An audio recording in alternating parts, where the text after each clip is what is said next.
Indonesia itu punya banyak sekali fishing grounds atau wilayah untuk penangkapan ikan. Kamu tahu nggak ada berapa?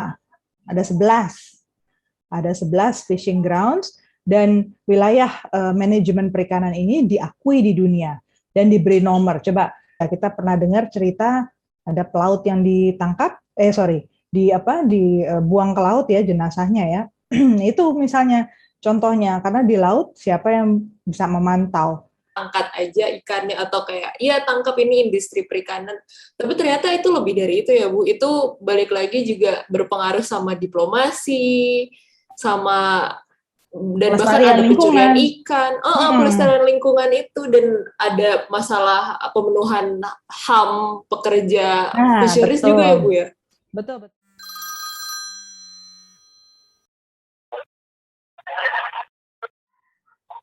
Halo semua, jumpa lagi di Nyambung, program podcast di YouTube dan Spotify, tempat kita bisa bicara soal isu-isu politik, isu sosial ekonomi di sekitar kita. Bersama saya Dina Praptora Harja dan co-host saya Nadila Amani. Halo Nadila, apa kabar? Senin malam nih. Halo Ibu Dina, iya kita balik lagi rekaman Senin malam ya Bu ya. Soalnya Udah, seminggu kemarin penuh banget aku ketemu Bu Dina.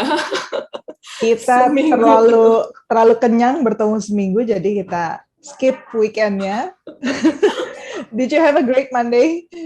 Wah, I had a really great Monday, Bu Dina. Apalagi ditutup malam ini ya, Bu ya, tanggal 11 Oktober 2021, malam hari ditutup hariku sama ketemu Bu Dina. Yang pastinya bakal ngomongin hal-hal yang enlightening lagi. Aku siap minggu ini di enlightening lagi, Bu, sama Bu Dina. Ya, oke, nggak bosan-bosan ya. Kita nggak terasa sudah sampai episode ke-20. Iya, seru banget, Ibu. Terus, seingat aku tema kita hari ini tuh akan bicarakan perikanan tangkap di dunia dan Indonesia ya, Bu ya? Wah, Ya, ini satu hal baru lagi nih yang akan kita ngomongin di Nyambung. Seingatku kita belum pernah nih, Bu, ngomong perikanan ya. belum Emang, pernah. emang apa sih, Bu, pentingnya mungkin ini pertanyaan-pertanyaanku atau mungkin pertanyaan para pendengar Nyambung lagi. Emang kenapa sih, Bu, kita harus ngomongin perikanan, Bu, perikanan tangkap gitu loh? Nah, iya itu makanya tahu nggak kenapa? Tapi sebelum saya bahas, saya mau terima kasih dulu buat para subscriber kita yang makin hari makin tambah. And I notice it's not just Indonesians, there are also subscribers from other countries. We very much appreciate your support. You mean so much to me, you mean so much to us. Bikin semangat ya kalau setiap minggu subscribernya nambah gitu. So for those who are speaking English, just wait up. There will be further topics, and maybe you should learn Indonesian too, so you can understand what I'm talking about in the Indonesian version. Okay, so back to the question of why perikanan tangkap ya. Indonesia is the world's largest archipelagic state, Nadila. Negara kepulauan terbesar di dunia. Bayangkan 17.508 pulau, walaupun sekitar 6.000 diantaranya katanya tidak ditempati, tidak dihuni, tetapi yang penting di sini adalah luas pantai Indonesia itu termasuk yang terbesar di dunia. Ada 57.700 sekian ribu kilometer. Sehingga boleh dikatakan hampir separuh dari penduduk Indonesia itu pasti mengalami tinggal di pesisir. Dan kita tahu juga sebagian yang hidupnya di pesisir itu kemungkinan besar tergantung hidupnya pada pesisir itu dari laut. Dan mereka tergolong miskin ya. Nah, karena di largest archipelago, secara alamiah Indonesia ini sebenarnya menjadi destinasi tempat mencari ikan. Berbagai jenis spesies ikan, baik yang ikan karang, artinya ikan yang menetap di karang-karang yang ada di wilayah perairan kita, ataupun ikan yang bermigrasi dari laut satu ke laut yang lain, itu akan berkumpulnya di sini, di perairan Indonesia. Dari yang harganya biasa-biasa saja, sampai yang harganya sangat mahal, seperti misalnya ikan tuna ya, ikan tuna yang bluefin, atau yellowfin yang kita sering lihat dibuat untuk sashimi misalnya, atau aneka ikan kalengan ya, macam skipjack atau big eye tuna, itu diambilnya pasti dari perairan Indonesia. Belum lagi yang doyan makan udang besar-besar sama aneka cumi-cumi, perairan Indonesia sangat kaya akan hewan-hewan atau spesies ini. Lalu berarti kan sebagai wilayah perairan, inilah tempat di mana sumber ikan itu bisa diperoleh. Alasan yang ketiga, Indonesia itu punya banyak sekali fishing grounds atau wilayah untuk penangkapan ikan. Kamu tahu nggak ada berapa? Ada 11. Ada 11 fishing grounds, dan wilayah manajemen perikanan ini diakui di dunia dan diberi nomor. Coba saya udah siapkan satu slide, mungkin teman-teman bisa lihat ya. Di sini wilayah disebutnya Fishery Management Area atau FMA. Dan yang disebut FMA itu diakui ya di tingkat internasional karena memang secara otoritas oleh FAO ya, lembaga pangan dunia, negara itu punya otoritas atas kelestarian alam sekaligus pengelolaan sumber daya di wilayah fishing ground ini. Nah, ini ditandai aneka warna di sini. Di sini ada 11. Kalau diperhatikan ada kode-kode angkanya. Mungkin membantu untuk teman-teman lihat. Misalnya 573 ya. 573 itu ada di selatan Pulau Jawa, Samudra Hindia, sebelah barat Sumatera, dan Selat Sunda. Di situ kaya sekali akan ikan-ikan besar macam tuna ya. Ikan-ikan yang bermigrasi. Dan berarti itu berbatasan juga dengan Timor Leste, berbatasan juga dengan Australia. Kemudian kita bisa lihat di 715 misalnya. 715 ini wilayah yang sangat kaya akan cumi-cumi. Juga aneka ikan karang, juga macam tuna tapi yang lebih kecil ya ukurannya. Itu 715 itu berarti Teluk Tomini, Laut Maluku sampai Teluk Berau. Jadi antara Sulawesi sama kepala burung Papua dan Maluku ya. Kemudian 716, ini wilayah yang juga sangat terkenal dengan tunanya ya. Dan itu berbatasan langsung dengan Filipina. 716 itu Laut Sulawesi sebelah utara, Pulau Halmahera. Nah, mungkin teman-teman jangan pernah lupa bahwa kita juga punya 711. Ini wilayah yang sangat strategis sekarang, bukan hanya dari segi perikanan, tapi juga dari segi geopolitik ya. Karena 711 ini berbatasan dengan Cina, berbatasan dengan Vietnam, Malaysia, and to some extent juga kita sering berhadapan dengan kapal-kapal Thailand juga yang lewat kawasan itu. Jadi 711 itu ada di Selat Karimata, Laut Natuna, dan Laut Cina Selatan, warna kuning ya di gambar itu. Gitu Nadila, jadi lahan subur untuk mencari nafkah lah, kira-kira begitu, sektor perikanan tangkap ini, bukan cuma buat Indonesia, tapi juga buat negara-negara tetangga.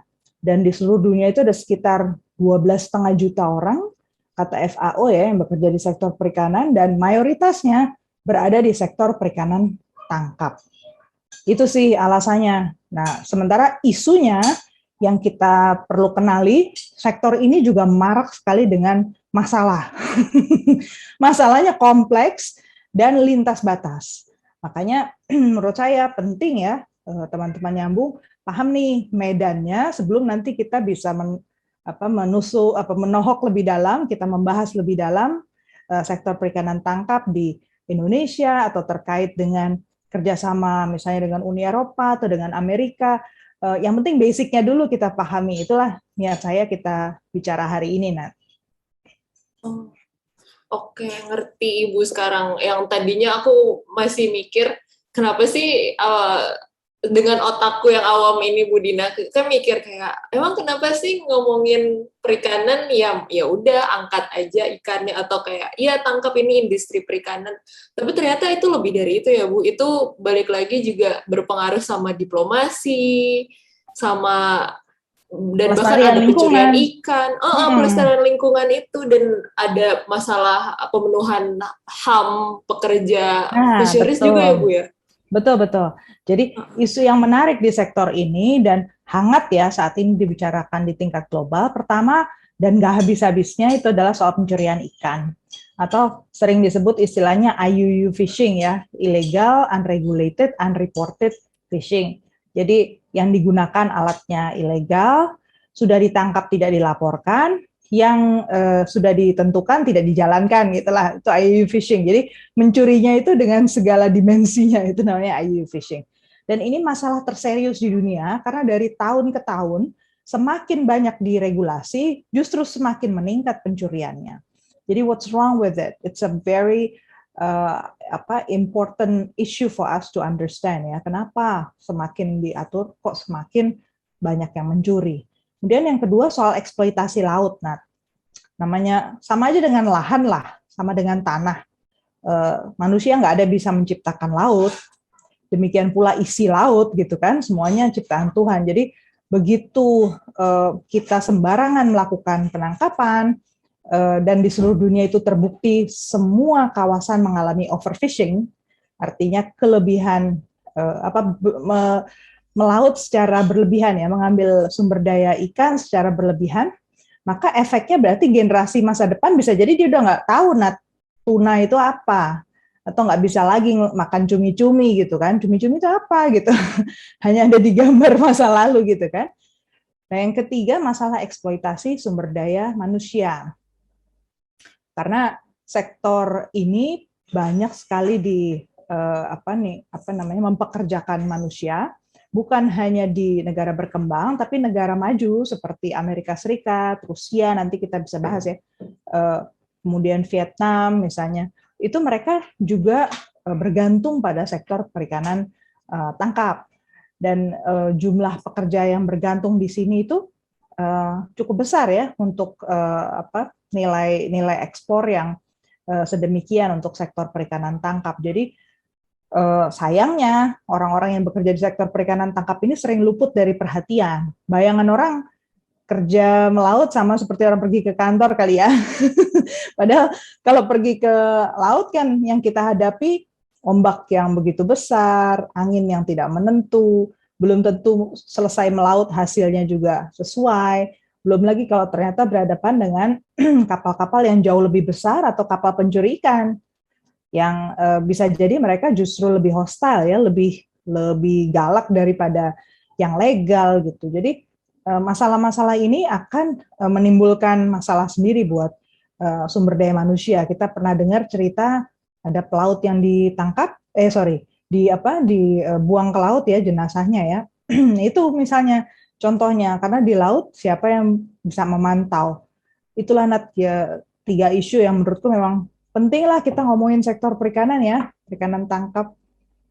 Iya, Bu, setuju. Plus kalau misalnya di kapal kita nggak bisa kabur ya, Bu ya. Kalau di sini kan kita misalnya disakitin sama teman, sama atasan kita bisa seenggaknya kabur gitu ya, Bu, kemana. Tapi kalau di kapal dikelilingin laut ya, Bu.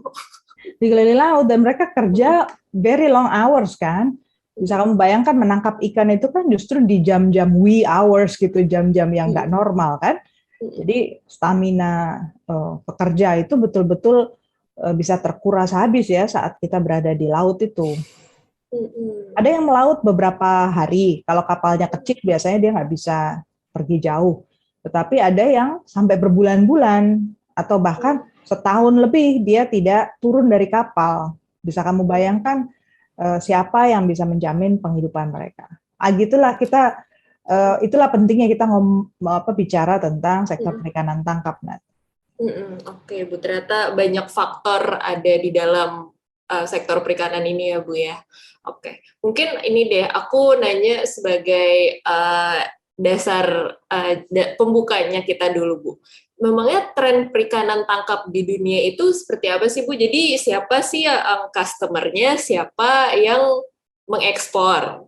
Terus kayak tadi Ibu Dina bilang kan kayak banyak fishing grounds kita tuh bersentuhan sama negara-negara sekitar kita ya Bu ya, kayak misalnya tadi Filipina sama Timor Leste gitu. Terus setelah aku cari-cari di internet juga, ternyata di Asia Tenggara itu ada Indonesia, Thailand, dan Vietnam yang jadi negara yang menyumbang hasil perikanan tangkap terbesar di dunia, Bu. Jadi kita salah satu negara penyumbang ikan terbesar di dunia. Terus aku juga mau nanya nih, Bu, gimana sih persaingan kita sama mereka?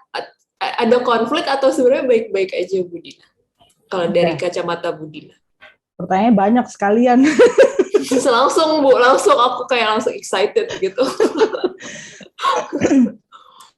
Jadi gini Nat, memang semangat orang untuk makan ikan atau tingkat konsumsi lah ya, tren peningkatan konsumsi ikan itu luar biasa tinggi. Jadi kalau menurut laporan dari FAO, dari sejak tahun 90-an sampai 2018 saja ya, sebelum pandemi, itu peningkatannya sampai 122%. Dan ini ternyata tidak bisa dikompensate atau tidak bisa digantikan, disubstitusi dengan ikan air tawar. Sudah dicoba di banyak negara dikembangkan budidaya ikan air tawar, tetapi masalahnya air tawar itu kan juga butuh ini ya, karena dia di perairan yang dibatasi gitu, kemungkinan muncul penyakit itu juga lebih tinggi ternyata, penyakit pada ikan. Sehingga kecenderungannya adalah menggunakan pestisida atau obat-obat atau bahkan ini ya, hormon tertentu lah yang akhirnya efeknya nanti kepada manusia. Jadi akhirnya kurang disukai lah. Orang lebih menyukai yang lebih dianggap alami itu dari ikan tangkap. Nah, risikonya memang semakin tinggi tren konsumsi, tentu saja kegiatan melaut juga meningkat pesat. Jadi trennya dari waktu ke waktu meningkat tinggi, Nat. Dan negara produsen terbesar di dunia, dan itu melonjak jauh. Awalnya tuh Indonesia termasuk produsen ikan terbanyak ya di dunia. Tapi sekarang kita sudah terlampaui oleh Cina. Jadi yang produksinya terbesar di dunia, dan dikatakan terbesar tuh karena luar biasa sampai sekian kali lipatnya negara-negara lain lah produksinya ya. Dia tuh sekitar 58 juta ton per tahun. Sementara negara kedua di belakang dia, India, itu cuma 9,4 juta ton.